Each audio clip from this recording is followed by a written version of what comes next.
I thought I was just escaping a dead-end job in a gray city, booking a cheap flight to the Philippines for 2 weeks of beaches and beer. But on my first night in Manila, a stranger handed me a note that said, "Your real life starts tomorrow." And that cryptic warning hooked me into a journey that would flip my entire existence upside down. Stick around because the twist at the end will blow your mind. I landed at Ninoy Aquino Airport with a backpack, a hangover from the long flight, and zero plans beyond lounging on white sand.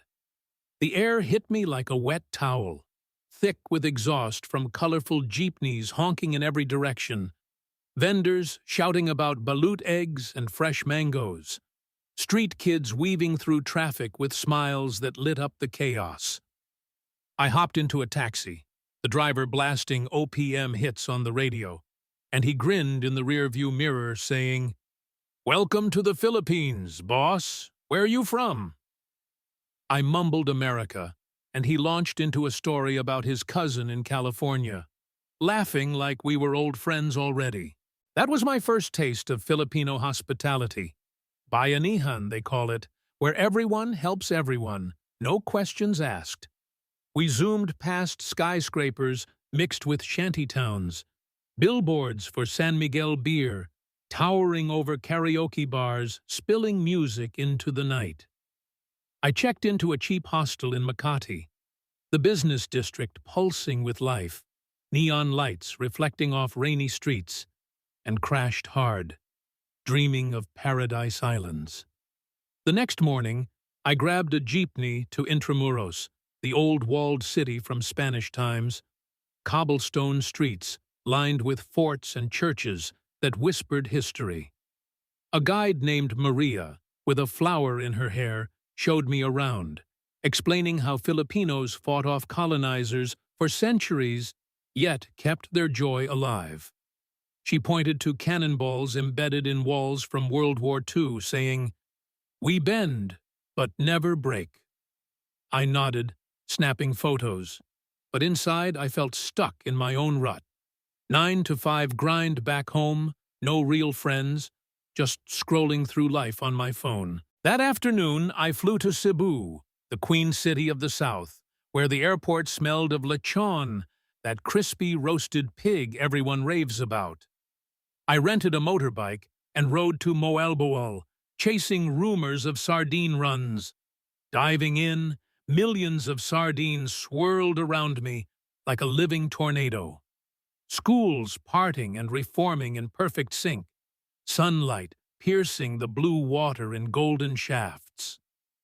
A sea turtle glided by, munching seagrass, unbothered by my wide-eyed staring through the mask. On the boat back, a local diver named June offered me a San Mig light and asked why I looked so lost. I spilled it all, burnt out, directionless, chasing likes online instead of real adventures. He laughed, slapping my back. "Bro, here we live for today. Tomorrow, God's problem." His words stuck as we shared adobo chicken cooked over coconut shells on the beach. The sauce tangy with soy and garlic, rice sticky in my fingers under a sky exploding with stars. Cebu hooked me deeper with its Sinulog festival vibes, even off-season. Street dancers practicing in barangays, drums echoing, kids painting their faces with vibrant colors. I joined a pickup basketball game in a dusty court, Filipinos, half my height, schooling me with crossover dribbles, cheering every miss like it was a win. Laughter erased my ego. For the first time, I felt part of something bigger. From Cebu, a bumpy ferry took me to Bohol, land of chocolate hills. Over 1,000 mound-shaped hills turning brown in dry season like giant Hershey's Kisses. I hiked up one at dawn, mist rolling off tarsier sanctuaries where those big-eyed primates clung to branches, blinking slowly as if guarding secrets. A farmer named Tito invited me to his nipa hut for tuba, coconut wine fermented in bamboo, strong and sweet. His family sang videoke around a tiny karaoke machine, belting My Way Off Key, but with heart that brought tears to my eyes. They had so little: dirt floor, one light bulb, yet their table overflowed with quinoa, raw fish ceviche zesty with calamansi lime, and stories of typhoons survived through community potlucks. I asked Tito how they stay happy amid poverty and storms. He shrugged. "We have each other. Material things?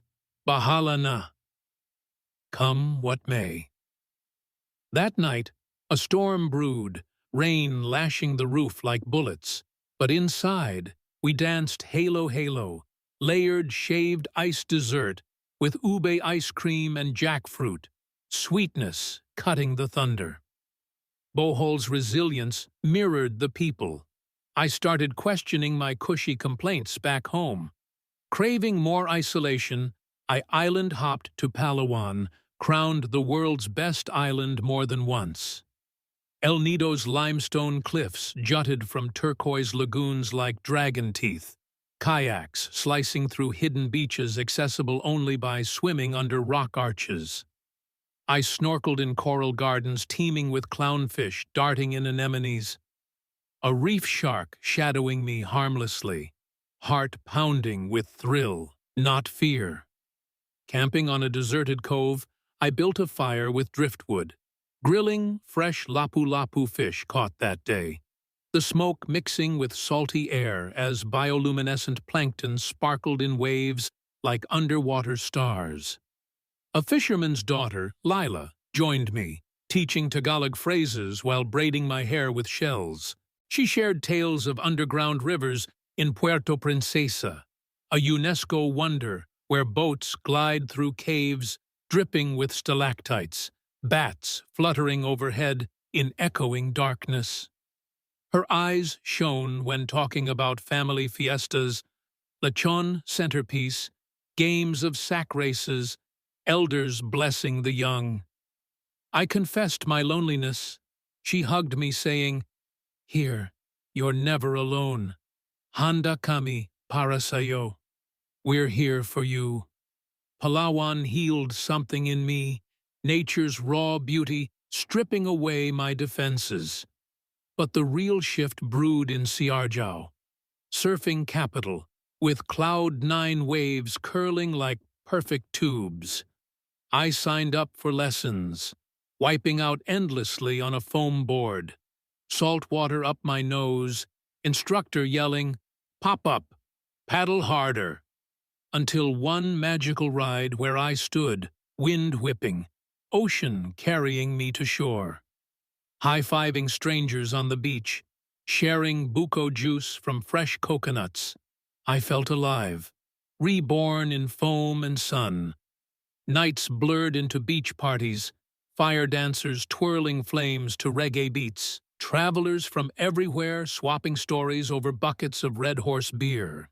I met expats who ditched corporate lives for surf shops, locals turning trash into art installations, protesting plastic pollution. Their passion ignited mine. I volunteered cleaning reefs, picking cigarette butts and nets strangling corals, seeing firsthand how climate change nibbles at paradise, yet Filipinos fight back with bamboo straw campaigns and community cleanups. Days turned to weeks. My return ticket gathered dust. Then came Boracay, post-rehab cleaner than ever. White sand powdery as flour underfoot, water 7 shades of blue. Parasailing high above, the island looked like a postcard come alive. But on the ground, I wandered into a barrio fiesta uninvited, yet welcomed with plates of pancit noodles and lumpia springs rolls. An old woman, Lola Rosa, pulled me into a tinikling dance, bamboo poles clacking as I hopped clumsily between them, crowd cheering my fails. She whispered, "Life is like this dance. Step wrong, laugh, try again." Her words echoed as I explored more. Siquijor's mystic healers mixing herbs and potions, Banawe rice terraces carved by hands 2,000 years ago, steps climbing to clouds like green stairways to heaven. Hiking Ifugao trails with a guide descendant of builders, eating pinik pecan chicken soup spiced with iteg-cured pork, I learned Ifugao epics sung for hours around campfires. Everywhere, the same thread. Joy in simplicity, faith in tomorrow, love for strangers. Challenges tested me. A typhoon stranded me in a village. No power for days, but neighbors shared canned sardines and stories by candlelight, turning blackout into bond. I got food poisoning from street I saw barbecue skewers, puking my guts, but laughing with the vendor who nursed me with ginger tea. Motorbike breakdowns in rain, pushed by smiling kids to the next mechanic, who fixed it for smiles and a selfie. These mishaps built grit I never knew I needed. Months in, I faced the mirror. Tanned, lean, eyes bright. No longer the hollow guy who left. But the life changer? It hit in a remote Eta community in Zambales, indigenous people displaced by Pinatubo's eruption. Volunteering to build homes, I met Elder Mangyan, who saw my faded tattoo, a compass, and said, "You're lost, but the Philippines found you." He led me on a vision quest, fasting under Mount Pinatubo's shadow, drinking only water from vines, hallucinations blending past regrets with future dreams. In the haze, I relived my father's abandonment, my mother's struggles, my own cowardice quitting dreams for safety. Dawn broke with clarity. I forgave, I let go. Returning to the village, I helped plant mango trees, kids calling me Tito, and in that circle of fire-lit faces sharing binatog corn with coconut, I decided this was home. I extended my visa, started a small eco-tour business guiding lost souls like me to hidden spots, teaching sustainability through Filipino lens. Profits fund school supplies for Eta kids. Purpose replaced emptiness. The note from that first night? It was from a fortune teller in Quiapo Market, paid by a friend as a joke, but it prophesied truth. The Philippines didn't just change my life.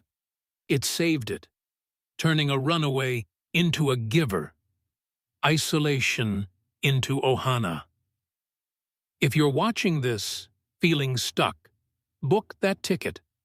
The chaos, the kindness, the kaleidoscope of 7,000 islands will rewrite your story too. And the mind-blowing twist? That stranger with the note was me years later, paying it forward to the next wanderer, proving the cycle of change never ends.